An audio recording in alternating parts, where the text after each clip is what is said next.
The funeral should have ended an hour ago, but nobody was leaving, not because they cared about the dead, because they were enjoying the humiliation. Rain soaked the cemetery grass while people stood beneath black umbrellas pretending to mourn Reverend Ephraim Marrow. In reality, most eyes kept drifting toward Aveline, toward her stomach. Toward the twins she carried. Aveline stood a little farther from everyone else near the church fence, one hand pressed under her belly. Her black dress clung to her skin from the rain. Her shoes were muddy. Her lower back hurt badly, but she refused to sit down again after hearing her aunt whisper earlier, "She keeps holding her stomach like somebody should pity her." So now she stood and listened. She disappeared for a week and came back pregnant. No ring, no husband, probably some rich married man. What kind of example is this? Aveline kept staring ahead. If she looked at them, she would cry. If she cried, Odessa would enjoy it. Her older sister stepped beside her holding an umbrella. "You should go inside," Odessa said softly. "People are talking." Aveline let out a quiet laugh. "They're talking because you keep feeding them information." Odessa's face tightened for 1 second before the fake sympathy returned. "You think I embarrassed you? Aveline, you did this yourself." Aveline looked away from her. That hurt more because part of it was true. Months ago, she had been the daughter everybody loved to brag about. The church favorite, the quiet genius, the disciplined one. Now mothers pulled their daughters away from her after service. One of the older church women suddenly walked past and muttered loudly enough to hear, "Those poor babies." Another answered immediately, "They should never have been born into this mess." Aveline felt pain twist sharply through her stomach, her breath caught. One hand grabbed the fence beside her. Odessa noticed instantly. "Oh my God," she said, but there was no concern in her voice. "Don't start causing scenes at Grandpa's funeral too." Aveline closed her eyes. The babies moved suddenly, hard, too hard. Then came the sound, low at first, distant. Everybody looked up together as the roar grew louder above the cemetery, a jet. People frowned in confusion while the aircraft descended beyond the hills near the private landing strip outside town. Aveline's stomach dropped instantly. No way. A few seconds later, black SUVs rolled toward the cemetery entrance. The conversation stopped. Even the rain suddenly sounded louder. The first SUV door opened. Seo Duyun stepped out, black coat. Black gloves, cold expression. He looked exactly the same and completely different. Aveline forgot how to breathe. Duyun's eyes found her immediately, not the crowd, not the church, her. Then his gaze lowered slowly to her stomach. He froze. The twins were impossible to miss now.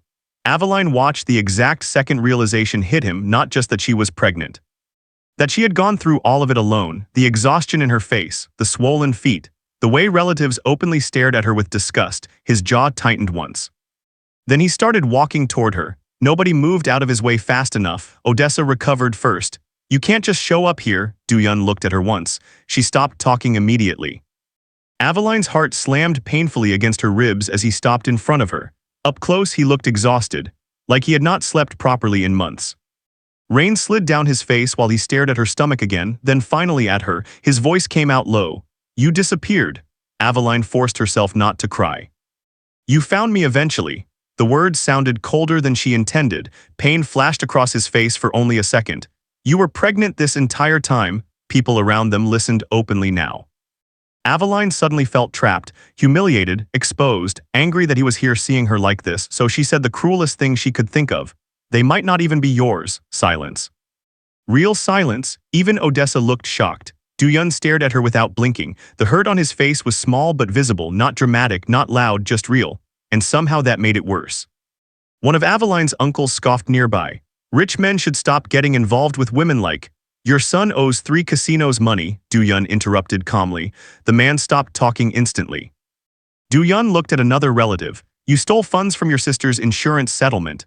The woman turned pale, then his eyes shifted toward Odessa. "And you used church donations to pay for cosmetic surgery in Houston." Odessa's face drained completely. "What?" Her mother looked horrified. Duyun's expression never changed. "I dislike dishonest people speaking about the mother of my children." Nobody spoke after that, not one person. Rain continued pouring quietly over the cemetery. Aveline stared at him in disbelief. Then Duyun did something nobody expected. He stepped closer and knelt in the mud in front of her. Gasps spread across the cemetery, a billionaire kneeling. Duyun looked up at her with tired eyes. "I searched for you for months," he said quietly. "I failed." Aveline felt tears burn her eyes immediately. "I should have found you sooner." Her lips trembled. Nobody had ever apologized to her like that before, not sincerely, not publicly. The babies shifted again painfully. Aveline suddenly grabbed her stomach sharply. Pain shot through her harder this time, her knees almost gave out. Before she hit the ground, Do-yeon caught her instantly. Fear finally appeared on his face. Aveline, her breathing turned uneven. And for the first time since arriving, Seo Do-yeon looked terrified.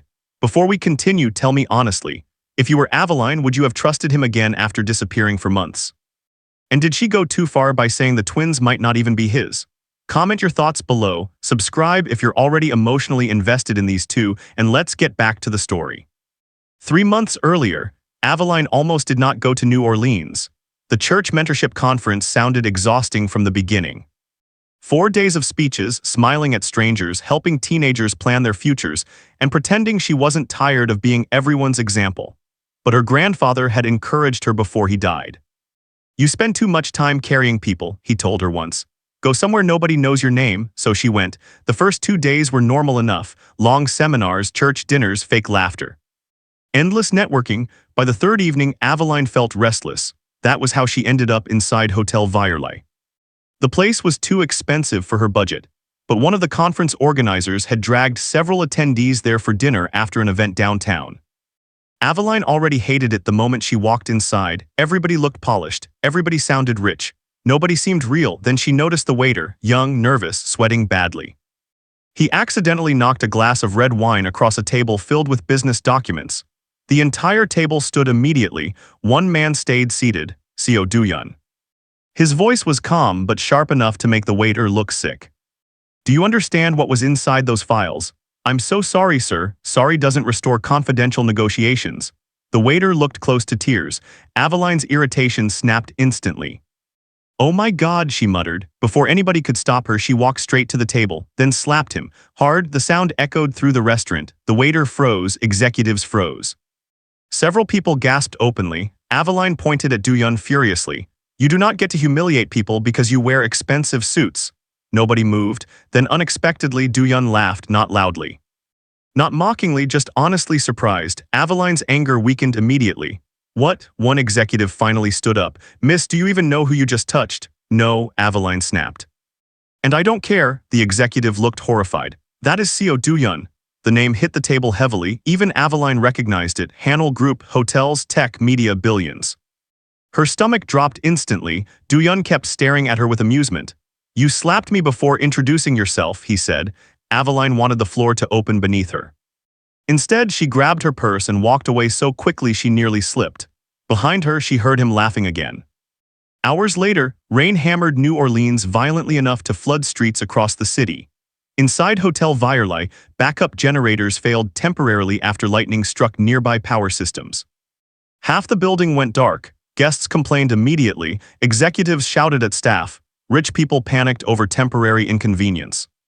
Aveline sat alone near the emergency-lit lobby charging station trying to order a ride home when somebody sat beside her. Seo Do-yeon. She stood instantly. No, sit down. I assaulted you. You did. You should not be near me. You already slapped me. The danger has passed. Aveline stared at him for a second before laughing accidentally. That seemed to surprise both of them. The storm trapped everyone inside for hours, and somehow they kept ending up together, first near the vending machines, then wandering dark hallways while hotel staff handled power issues, then sitting on the floor outside a locked lounge sharing stale chips and canned coffee because the kitchens had temporarily shut down. The strange part was how normal he became away from executives. Do-yeon asked real questions, not polite questions, real ones. What do you do when people expect too much from you? Aveline frowned. You ask depressing things for fun. I asked first, she sighed quietly. I smile until I get home. That answer made him look at her differently. Later, she asked him, why were you really angry at that waiter? Do-yeon stayed silent for a while. Then finally admitted, everybody keeps failing around me lately. That sounds lonely. It is lonely. There was no performance in his voice when he said it. That honesty changed something between them. The conversation became easier after that. They argued over music, mocked wealthy conference guests, talked about family pressure. At one point, Aveline asked, when's the last time somebody spoke to you normally? Do-yeon answered immediately, tonight. That should have scared her. Instead, it made her chest hurt. Around 3 in the morning, they ended up sitting together in one of the dark hotel suites overlooking the storm outside. No executives, no church people, no expectations. Just two exhausted strangers admitting things they usually hid. Aveline confessed how tired she was of always being good. Do-yeon admitted he did not remember the last time he felt emotionally relaxed around another person. The silence between them changed slowly after that, not awkward, aware. When he touched her face, his hand almost seemed hesitant, like he expected rejection. Aveline kissed him first. The night that followed felt emotional long before it felt physical. There was nervous laughter, long conversations between kisses, moments where neither seemed ready for morning to come. At one point, Do-yeon rested his forehead against hers and asked quietly, "Why do I feel like I've known you longer than one night?" Aveline did not answer because she felt it too. They eventually fell asleep tangled together while rain continued outside. For the first time in years, Do-yeon slept peacefully. Aveline woke first. Sunlight had replaced the storm. For a few seconds, she simply watched him sleeping beside her. Then she saw the phone screen lighting up repeatedly on the nightstand. News notifications, business headlines, photos. Seo Do-yeon linked romantically to Solin Ki yet again. Future merger marriage expected. Corporate engagement speculation grows. Aveline's stomach tightened painfully. Reality came back all at once. This man belonged to another world, a dangerous world. And if she stayed, eventually she would become embarrassing, pitiful, temporary. She quietly got dressed before he woke up. At the hotel desk, panic made her give staff a fake surname before leaving. Then she disappeared. 3 weeks later, she sat alone inside a cheap motel bathroom staring at 2 positive pregnancy tests. Twins. The doctor confirmed it the next morning. Aveline cried so hard afterward she became physically sick. For 7 days, she stayed isolated inside that motel trying to decide whether to contact him. Every article about Seo Do-yeon made him seem colder and farther away. Then the Solin Ki rumors intensified. Aveline finally convinced herself of something painful. If she told him, he would think she wanted money. So she went home alone and quietly let everyone believe the worst about her.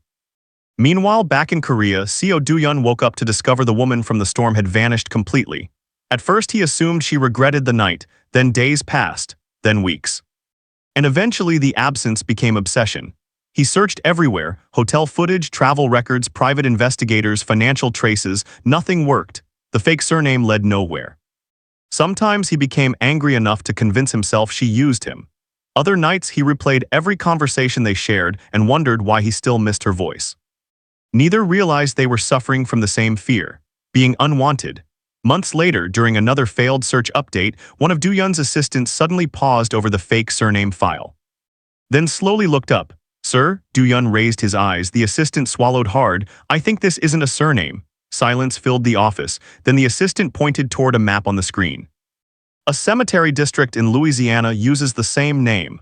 Do-yeon caught her before she hit the ground. His arm went around her back and he lowered her to the wet grass carefully, one knee down, his other hand already reaching for his phone. He said something sharp in Korean to one of his men. Within seconds, someone was sprinting back toward the SUVs. Aveline pushed weakly at his arm. "I don't need, stop moving." "I said I'm fine.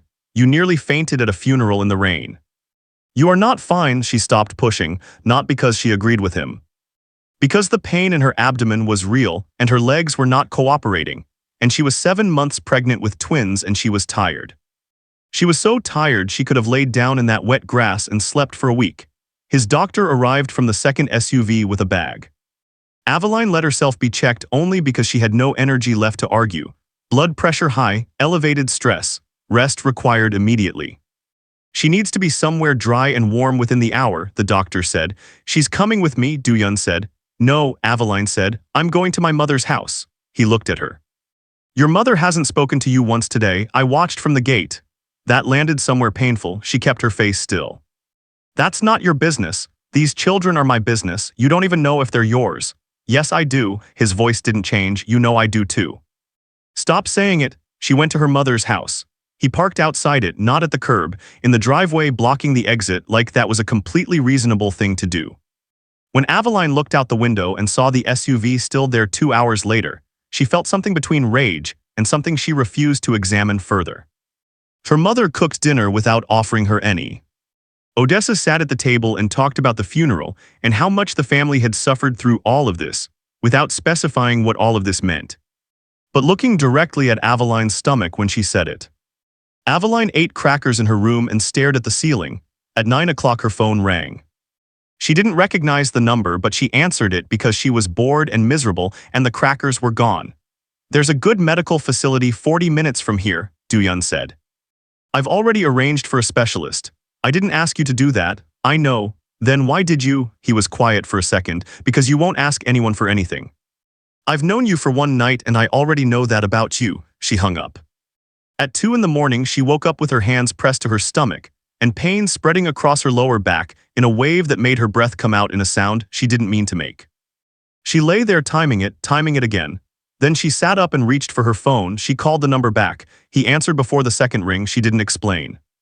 She said, "Something's wrong," and he said, "I'm outside," and he was. The hospital was 40 minutes away. They rode in complete silence. His hand was on the armrest between them, and at some point during the drive, her hand was on top of his, and neither of them mentioned it. It was not premature labor. Severe Braxton Hicks from stress and dehydration. The doctor recommended immediate reduction of stress factors, consistent monitoring, and ideally a care environment with medical staff nearby. Duyun did not ask again after that. He simply started making calls. Seoul, medical team, private floor, prenatal specialist on retainer. Aveline found out she was moving when a woman arrived at her mother's house the next morning with forms and a travel itinerary, and a very calm explanation of what had been arranged. "He can't just decide that," Aveline said. The woman looked at her patiently. "You can refuse, of course." Aveline looked at the form, then at the guest room she had been sleeping in for months. Then at the wall she could hear her mother moving behind, quiet and deliberate and pointedly uninviting. She signed the form. Seoul was cold and enormous, and Duyun's residence was the size of a building she would have assumed was a hotel. She stood in the entrance with her single bag and felt aggressively underdressed for the architecture. Then a small woman appeared from a hallway and stopped in front of her with both hands on her hips. She was maybe 70, 4 feet 11. She looked at Aveline from head to toe with an expression of complete assessment. Then turned and shouted something toward the upper floor in Korean that made one of the staff members nearby cover a smile. Duyun appeared at the top of the stairs. "Bongya, she's hungry and her ankles are swollen, and you put her in the east wing which gets no afternoon light," Bongya said in accented English, apparently for Aveline's benefit. "You raised money for 20 years and you cannot raise a room temperature. The east wing has the best security access. She needs sunlight, not security." Bongya took Aveline's bag directly out of her hand. "Come, I'll show you the real room. He doesn't know where anything is in his own house." Aveline followed her. Duyun called after them. "I know where everything is." Bongya said something in Korean without turning around. The staff member who had covered a smile earlier gave up entirely. For the first 2 weeks, Aveline and Duyun argued about everything. She argued about the diet plan he had given the chef without consulting her. He argued about her walking the stairs alone. She told him he was not her doctor. He told her the doctor agreed with him, which made it worse. They ate dinner at the same table every night and went to bed in separate wings and woke up and did it all over again. Bongya watched all of it with the satisfaction of someone who already knew exactly how it would end.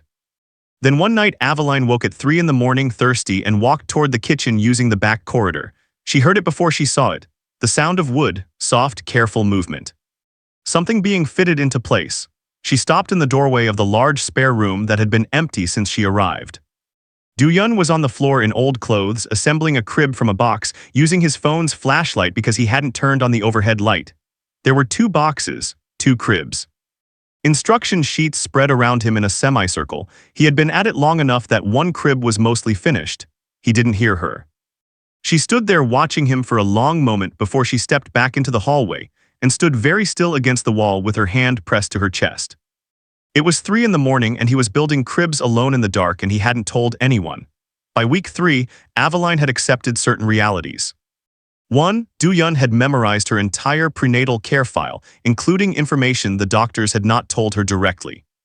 She found this out when she mentioned a mild headache, and he immediately listed 4 possible causes, their likelihood based on her blood pressure history. And 2 that should prompt an immediate call to the specialist. "How do you know my blood pressure history?" she said. "I asked. You asked my doctor. He's my doctor too." The arrangement came with full disclosure. That is not how medical privacy works. "I'll look into it," he said, and did not look like he intended to look into it. 2. The twins responded to his voice. She had not told him this. She did not intend to tell him because she was not ready for what his face would do with that information. But every time he talked near her in the same room, across the dinner table, even through a wall when he was on a call, she felt movement. Low and deliberate. Both of them shifting toward the sound. She had started sitting slightly further away from him at meals. 3. His jealousy about Dr. Kwon was completely unmanageable. Dr. Kwon was 41, calm-voiced, professional, and very good at his job. Aveline liked him because he explained things clearly and did not treat her like a problem to be managed. Do-yeon had decided, with no stated reason and total certainty, that something about the situation required monitoring. He began attending her appointments. "You don't need to come," she said the first time. "I want to understand the process. You've already read the file. Reading is different from hearing it directly, Dr. Kwon greeted them both with professional warmth. Do-yeon shook his hand and spent the first 10 minutes of the appointment asking clinical questions in a tone that was technically polite and practically territorial. Dr. Kwon, to his credit, answered everything without appearing to notice. Afterward in the car, Do-yeon said, "He doesn't need to put his hand on your back when he's talking to you." He was pointing to a diagram. He could point without contact. "Do-yeon, I'm noting it." That's all. Bong-ya heard about this secondhand and laughed for an uncomfortable length of time. The comedy of it was real. He was genuinely absurd. He had cancelled 2 international calls because she had texted that her back hurt, arriving home 40 minutes later to find her fine and watching television. He had argued with the chef about sodium content until the chef cried, then apologized to the chef at length, and then continued arguing about the sodium. He followed her around the house at a distance he seemed to believe was subtle. It was not subtle. "You're doing it again," she said one afternoon without looking up from her book. Silence from the hallway. "I can see your shadow," she said, more silence, then footsteps walking deliberately away. But underneath the comedy was something Aveline kept noticing and kept trying not to think about. He was not doing any of it for show. There was no audience for most of it. The crib building had happened at 3 in the morning with no one watching. The cancelled calls she'd only found out about from his assistant. The way he sat across the dinner table and listened when she talked about her work, actually listened, not waiting for his turn, there was no performance in it. One evening in the 5th week, he came home from a meeting that had run late and found her on the couch with both hands on her stomach, quiet. "They're moving a lot tonight," she said without planning to. He sat down on the other end of the couch. "Can I?" He stopped. "Yes," she said. He put his hand on her stomach. Both twins moved immediately, rolling toward his palm, and his face did exactly what she had known it would do. Everything he kept controlled the rest of the time just left. He sat there with his hand on her stomach, and his eyes went bright and he didn't say anything for a long time. "Hi," he finally said very quietly to her stomach. Aveline looked at the ceiling. That night after dinner, Bong-ya manufactured a reason to leave them alone with wine for her and tea for Aveline, and a single candle on the table that nobody had asked for. They both noticed and neither mentioned it. They talked for 3 hours, real talking. The kind they'd done the night of the blackout, the kind she'd spent months convincing herself she had imagined. He told her about the day his father announced the Solin arrangement publicly without telling him first. She told him about the motel room where she'd spent a week deciding whether to contact him. "You should have called me," he said. "You were everywhere, every article. I was looking for you." "I didn't know that." "I know you didn't." He looked at her directly. "I know." At some point the candle burned low. At some point the talking slowed and the space between them on the couch had quietly closed without either of them moving deliberately. He looked at her for a long moment. "I never stopped," he said. She knew what he meant. She had known for weeks. She kissed him first. This time there was no blackout, no panic, no running. Just 2 people who had spent months being afraid of each other finally deciding not to be. She woke to her phone buzzing, then buzzing again, then his phone from across the room buzzing. Then Bong-ya's voice outside the door, rapid and urgent in Korean, and Do-yeon sat up fast. He picked up his phone. His face changed. He turned the screen toward her. Someone had taken photos through the compound gate. Long lens, grainy but clear enough. The headline underneath was already translated into 6 languages. Solin Ki called Do-yeon's personal line at 7 in the morning, 3 days after the photos dropped. Aveline was in the kitchen when she heard his voice change. Not louder, not sharper. Just different, careful in a way it wasn't careful with other people. She didn't ask about it afterward and he didn't offer. She found out who had called from Bong-ya, who found out from the assistant, who had been pretending not to listen near the office door. Solin arrived in Seoul 4 days later. Aveline didn't meet her at first. She heard about her through a slow accumulation of small things. A profile piece that ran in a business magazine the same week, describing Solin as the most eligible political heiress in South Korea. Photographed in a white suit outside the National Assembly building.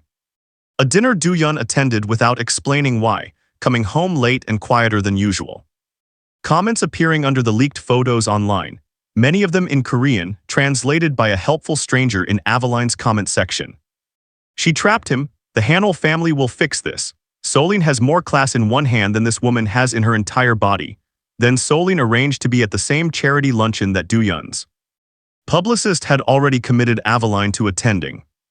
Aveline understood immediately when she walked in and saw where the seating had been arranged. Solin was already there, ivory dress, hair perfect. She rose when Aveline approached the table and smiled with her whole face and said, "You must be Aveline. I've heard so much. Please sit. You must be exhausted carrying too." Her voice was warm. Her eyes were doing something else entirely. Every woman at the table watched. "Do-yeon talks about you constantly," Solin continued, settling back into her seat. "He's always been devoted to the people he feels responsible for. It's one of his best qualities. Responsible for, not the people he loves, the people he feels responsible for." Aveline picked up her water glass and said nothing. Solin spent the next hour performing concern. She asked about the pregnancy with the focused attention of someone genuinely interested. She referenced Do-yeon's schedule, his pressures, his family obligations, in ways that made it clear she knew his life in detail. She told a story about a difficult period 2 years ago when he had called her at midnight because he had no one else to talk to. And she said it gently, like she was sharing something fond. While looking directly at Aveline's. "He carries so much alone," Solin said. "He always has. The people around him don't always understand the weight of what he manages." Aveline smiled. "He seems to manage fine." "Of course," Solin touched her arm briefly. "I just hope you're not finding it too overwhelming. His world is a lot to step into, especially now." She said it like she was being kind. It was not kind. It was a precise, patient message delivered in a room full of witnesses, and the message was, "You do not belong here and we both know it." Aveline did not give her the reaction she was waiting for. But she drove home with her hands pressed flat on her thighs and spent the rest of the day very quiet. The executive situation happened the following week. A senior board member named Chairman Wu made a comment at a closed internal meeting, something about optics, about the Hanel name being attached to a scandal. About the need to resolve the situation before the birth made it permanent. Someone in that meeting relayed the comment. Do-yeon had the man removed from his position by Friday. No announcement, no public statement, just gone. When Aveline found out, she told him he didn't have to do that. "I know," he said. "It creates more problems. Wu created problems. I resolved them." She looked at him for a moment. "They're going to keep coming. Let them." 2 days later, he was in Geneva for a summit that had been scheduled for 8 months. She texted him at noon because Bong Ya had made soup and said something funny. The text said, "I miss you." She had not meant it as a summons. She meant it because it was true, and she was finally at a point where she could say true things to him without immediately wanting to take them back. He was on a flight home by 4 o'clock. His team rearranged 2 days of meetings. His assistant sent a 3-line email to a room full of international executives explaining a personal matter had arisen. Later she heard from that same assistant, apologetic and wide-eyed, that Do-yeon had simply stood up and left. She should have felt good about that. Instead, she sat with it for 3 days and felt worse each time she thought about it, because she could see clearly what was happening. His career was absorbing damage because of her. His board was fracturing. His family name was in tabloids. Solin was circling with the patience of someone who had time on her side, and he kept choosing Aveline anyway, every time. Without hesitation, that was the part that scared her most, not that he would leave, but that he wouldn't. That he would stay until there was nothing left of his world, and then look at her with a face full of something he'd never say out loud, and she would know exactly what she had cost him. She opened her laptop that night after he fell asleep. She looked at flights. She looked at rental listings in cities far enough away to be difficult.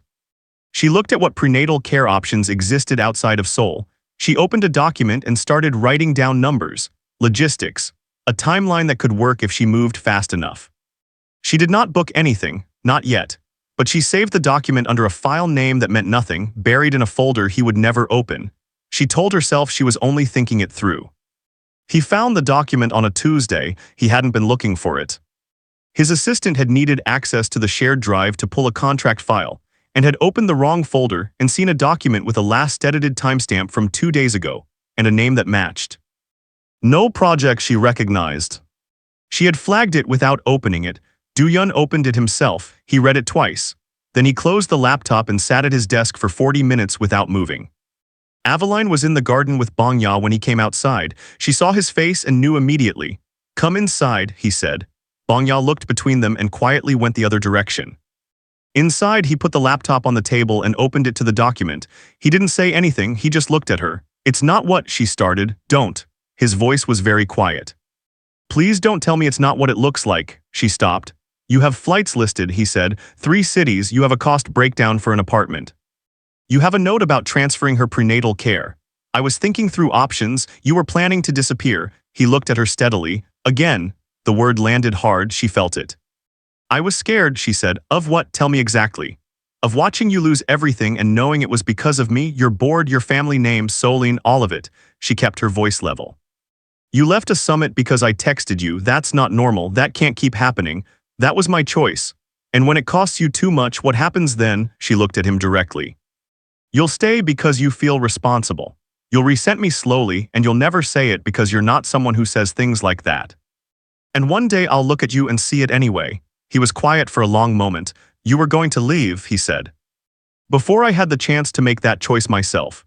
"Yes, that's not protection, Aveline. That's the same thing you did in New Orleans. You decided for me.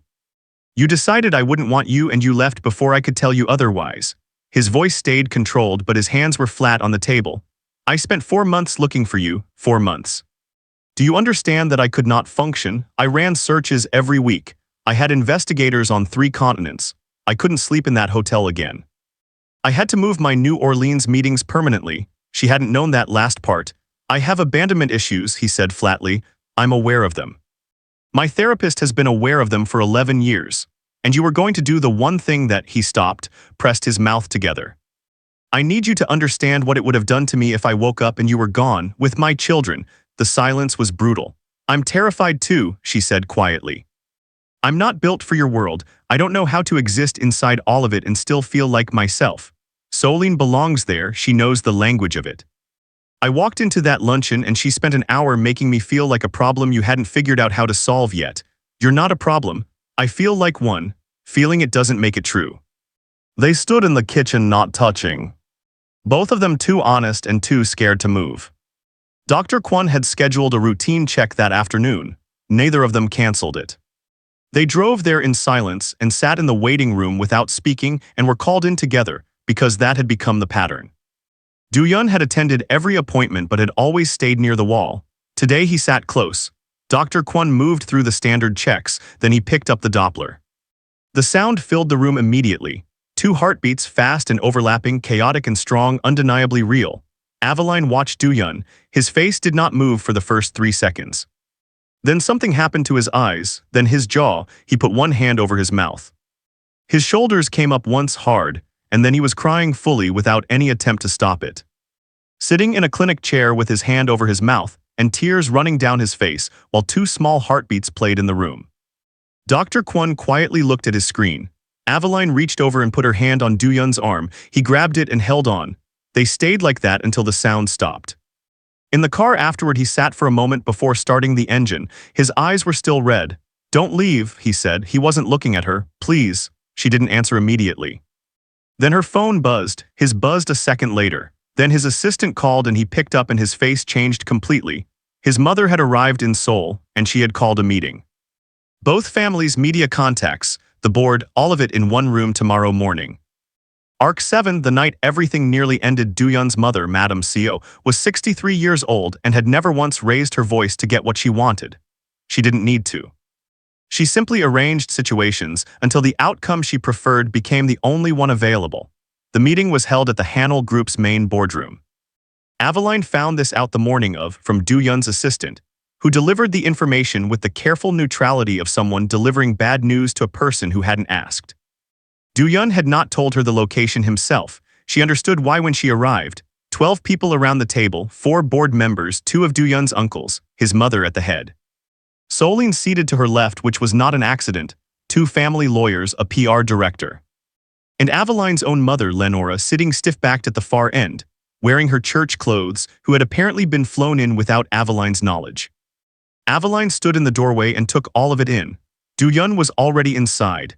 He looked at her when she entered, and something in his face said he hadn't known about Lenora either. Madame Seo opened without preamble. The situation, she said, had become a liability. The board had concerns. The family had concerns. She said the word concern 6 times in 4 minutes, and each time it meant something slightly different and slightly worse. She spoke in English for Aveline's benefit, which was the most threatening courtesy Aveline had ever experienced. Then she said, "We are not opposed to the children. We are opposed to the current arrangement. There are ways to ensure proper care for them that do not require this to become a permanent fixture." Permanent fixture. Aveline sat very still. One of the board members opened a folder. Media coverage, printed and stacked. He referenced the leaked photos, the public response, the damage assessment. He used the phrase brand erosion twice. He talked about Aveline the way people talked about weather damage to a building. Soline said nothing. She sat with her hands folded and let everyone else do the work, and occasionally looked at Do-Yun with an expression of patient concern that was designed specifically for him to see. Do-Yun said, "This meeting is over." His mother said, "Sit down. I'm not negotiating Aveline's position in my life with a board of directors. That was never a discussion I agreed to have. You didn't have to agree. This affects everyone in this room. Then everyone in this room should have considered that before arranging this without telling me the full structure." Lenora spoke then. And what she said was the thing Aveline would replay for years afterward. She said, "Maybe they're right, maybe Aveline should come home. She's always been too much for people to manage. She's been causing problems her whole life without meaning to." The room went quiet. Aveline looked at her mother. Lenora did not look back. Do-Yun said very carefully, "Mrs. Marrow, with respect, you flew here to sit in a boardroom and say that about your pregnant daughter." Lenora straightened. "I flew here because I was invited by people who are trying to find a sensible solution. You were invited because someone calculated that your presence would pressure Aveline. That's not a sensible solution, that's manipulation and you're participating in it." Then Aveline's phone buzzed. A notification, a gossip account she didn't follow had tagged her. She opened it and stared. Screenshots, texts, deeply personal details about her pregnancy, her time in Lafayette, the motel week, the fake name she'd given at the hotel. Information only her family knew. The account credited an anonymous source close to the family. She knew immediately. She looked up and found Odessa wasn't in the room, but the damage was already everywhere online, spreading across forums and comment sections in real time. Her sister had sold it, all of it. To whoever would pay, the pain started low and immediate. She recognized it this time, not Braxton Hicks. This was different, more urgent. Her body communicating something her mind was still catching up to. She stood up and her chair scraped back and Do-Yun was already moving before she said a word. "It's time," she said. Everything after that moved fast. Hospital, monitors, doctors moving with purpose. Do-Yun in the corridor outside the delivery suite making calls in a voice she could hear through the door. Canceling everything, every meeting, every obligation. With a finality that sounded permanent. 30 minutes in, one of the monitors spiked. The doctor said, "Twin B's heart rate is dropping," and the room filled with 3 more people instantly. Aveline grabbed Do-Yun's hand and he gripped back so hard it hurt. "Don't let them grow up lonely like you," she said. Her voice broke on the last word. "Please, whatever happens. Don't let them." He put his forehead down against her hand and could not speak. The door opened. 2 nurses moved fast around the second monitor. The doctor looked at the team and said the words that made Do-Yun's face go completely white. "We need to move now." Arc 8, the people they chose, the waiting room had no windows. Do-Yun sat in a plastic chair with his elbows on his knees and his hands pressed together and stared at the floor. His jacket was gone, his shirt was untucked. Bangya sat 2 seats away with her hands folded in her lap, not speaking, which was the most alarming thing she had done since Aveline met her. 19 hours and 40 minutes. That was how long it took.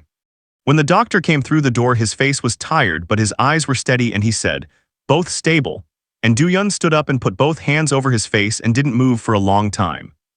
Bangya patted his arm once firmly and then went to find tea. The twins were small. Born 6 weeks early, which the doctors said was manageable, which they said with the measured confidence of people who meant it. Twin A, the girl, was breathing on her own within 4 hours. Twin B, the boy, spent 2 days in the NICU under close monitoring. Do-Yun did not leave the hospital. He slept in the chair beside Aveline's bed the first night, and on a cot they brought into the NICU corridor the second night, close enough to the window that he could see his son through the glass. Aveline watched him from her bed when he didn't know she was awake. He talked to the babies through the incubator glass. Quietly in Korean mostly, sometimes in English when he seemed to want her to hear. He told his son about the hotel, about the blackout, about crackers from a vending machine in a dark hallway. He said, "Your mother was the first person in a long time who treated me like I was worth being honest with. You should know that about her." She closed her eyes before he could turn around and see she was crying. The fallout arrived while they were still in the hospital because the world did not pause for any of it. Odessa's name surfaced. The gossip account had been careless, and a digital trail connected back to payment records that a journalist published 48 hours after the birth. The story moved fast. Aveline's family members who had spent months whispering about her were now publicly identified as the source of leaked private information about a pregnant woman, and public reaction was not gentle. Odessa called 3 times. Aveline let the calls ring. Lenora came to the hospital on the 3rd day. She stood in the doorway of Aveline's room holding a plant she had bought from the gift shop and looked at her daughter, and then at the 2 small bassinets, and did not seem to know what to do with her. "Vase. They're beautiful," she finally said. "Yes," Aveline said. Lenora set the plant down on the windowsill. She stood there a moment. "I didn't know they were going to use me like that." "In the meeting, I know, I should have," she stopped. "Yes," Aveline said again quietly, "you should have." Lenora sat down. She didn't make excuses after that. She just sat there and looked at her grandchildren and carried whatever she was feeling without putting it on Aveline to manage.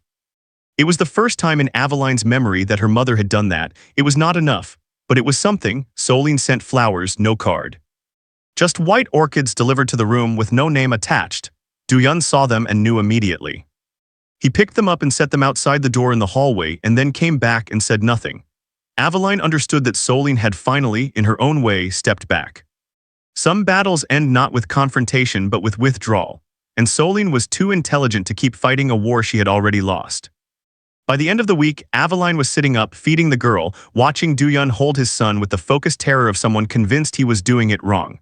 "Support his head more," she said. "I am supporting his head. Further back. If I go further back, I'll drop him." "You won't drop him, relax your arms." He adjusted. The baby settled. Duyun exhaled. "Bongya from the corner, $7 billion and he holds a baby like a bag of bread." Duyun said something in Korean. Bongya replied at length. Aveline laughed. Actually laughed fully for the first time in weeks, and it surprised her how good it felt. That night, after both babies were asleep and Bongya had gone home and the room was finally quiet, Duyun sat on the edge of Aveline's bed. He looked at the 2 bassinets for a moment. Then he looked at her. He reached into his jacket pocket and put something small on the blanket between them. Not a box. Just a ring, plain, set simply, nothing that announced itself. "I'm not asking because of them," he said. "I want to be clear about that. I'm asking because I don't want to be in a world where I'm not yours and you're not mine. That's the only reason." He looked at her and waited. Arc 9 US against the world. She didn't answer that night, not because she didn't know. She knew the moment he put the ring down. But she had spent so long making fast decisions from fear that she wanted this one to come from somewhere steadier. So she picked the ring up and held it and said, "Ask me again when I've slept more than 3 hours. He took it back without argument. "Okay, I'm not saying no. I know, I just want to be awake for it." "Aveline, what?" "I know," he said again, and the way he said it meant he understood everything she wasn't saying. And he was not hurt by any of it, and he would wait. She slept. Coming home happened 10 days later. Both twins cleared. Both parents exhausted in a way that no amount of money could fix because exhaustion from a newborn is perfectly democratic. It finds everyone equally. Bongya had prepared the house. This was an understatement. Bongya had reorganized 3 rooms, acquired items nobody had requested, labeled everything in both Korean and English including the obvious things, and created a feeding and sleeping schedule that she presented to Duyun on a laminated sheet, with the energy of someone who had been waiting her whole life for this assignment. Duyun looked at the laminated sheet. "We didn't ask for, you didn't ask because you don't know what you need." Bongya took the sheet back. "I'll keep this." "You'll only lose it," the girl they named Sola. Duyun had suggested it quietly one afternoon in the hospital, and Aveline had looked at him and said yes immediately because the name meant son and their daughter had come out furious and loud. And Certain of herself, and it was the only name that fit. The boy took 4 more days to name. They argued about it pleasantly, which was its own sign of how much had changed. They settled on Luka Yeho. Do-Yun's grandmother's father had been named Yeho. Aveline had never met the woman, but she said yes anyway because Do-Yun's face when he suggested it was reason enough. The first 2 weeks home were chaos, not dramatic chaos. Just the relentless grinding. Unglamorous chaos of 2 new humans who needed feeding every 2 hours, and had no awareness of night or day or the fact that their parents were operating on almost nothing. Do-Yun handled the 2 a.m. shift with the seriousness of a military operation. He had read 3 books on infant care during the hospital stay and retained all of it, and applied it with the focused intensity he normally directed at corporate mergers. This would have been admirable except that he also woke Aveline to confirm details she was too tired to confirm. The book says skin contact regulates their temperature, he said at 3 a.m., standing beside her bed holding Luka. Then do skin contact. I'm doing it. I just wanted you to know why. Do-Yun? Yes, go away. He went away. She heard him through the monitor talking to Luka in a low voice in Korean, explaining something at length she could not make out the words. She fell back asleep, smiling without meaning to. Bangya arrived each morning at 7 and took over with the efficiency of someone who had raised children and had no patience for adults who acted like they were the first people to ever do this. She fed whoever was hungry, reorganized whatever Do-Yun had moved overnight, and delivered commentary freely. You look terrible, she told him one morning. Thank you, Bangya, not a compliment. Sleep, I have them. I can't sleep while they're go. She pointed down the hallway. He went. He was back in 11 minutes. She pointed again. He left again. Aveline watched this from the couch with Sola on her chest and felt something she had not felt in so long she almost didn't recognize it. Safe, she felt safe, not because the problems were gone. The board was still complicated, her family was still a process, the world outside still had opinions, none of that had disappeared, but none of it was inside this house. Inside this house was Bangya arguing with the grocery delivery, was Do-Yun on the floor doing tummy time with his son with full earnest commitment. Was Sola grabbing Aveline's finger in her sleep and holding on with the grip of someone who had no idea how much she was already loved. 3 weeks after coming home, Aveline woke before sunrise. The monitor beside her bed was quiet. She lay still for a moment and then sat up because the quiet was unusual. She found him in the sitting room. The sun was just starting.